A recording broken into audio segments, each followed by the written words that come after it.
بسم اللہ الرحمن الرحیم۔ السلام علیکم رحمۃ اللہ وبرکاتہ۔ سب سے پہلے درود خضری پڑھتے ہیں۔ بسم اللہ الرحمن الرحیم۔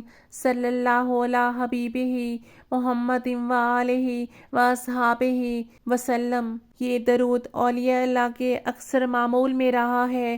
بے شمار اولیاء نے اسے پڑھا، خاص کر حضرت میاں شیر محمد شرق پوری رحمۃ اللہ علیہ اس درود کو کثرت سے پڑھا کرتے تھے اور اپنے مریدین کو بھی یہی درود پڑھنے کی تلقین فرمایا کرتے تھے، کیونکہ یہ درود معنی کے لحاظ سے جامع ہے، اس کے فوائد بے پناہ ہیں۔ سب سے بڑا فائدہ یہ ہے کہ اس درود کو پڑھنے والا حضور صلی اللہ علیہ وآلہ وسلم کا محبوب بن جاتا ہے اور دین و دنیا میں اسے کسی چیز کی کمی نہیں رہتی اور سکون قلب ملتا ہے۔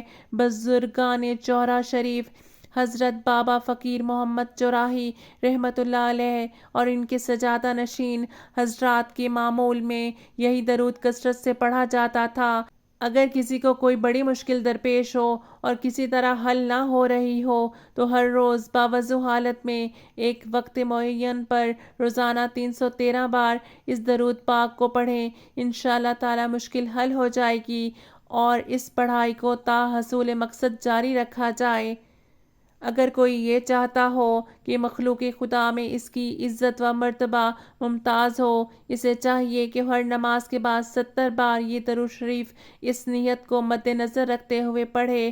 اللہ تعالیٰ کے فضل و کرم سے چشم خلائق میں معزز و محترم ہو جائے گا۔ اس درود پاک کو پڑھنے سے دل میں حضور پاک صلی اللہ علیہ وآلہ وسلم کی محبت نہایت مستحکم ہو جاتی ہے۔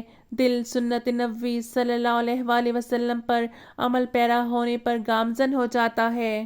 ہمارے پیارے نبی حضور پاک صلی اللہ علیہ وآلہ وسلم پر کروڑوں درود پاک و سلام۔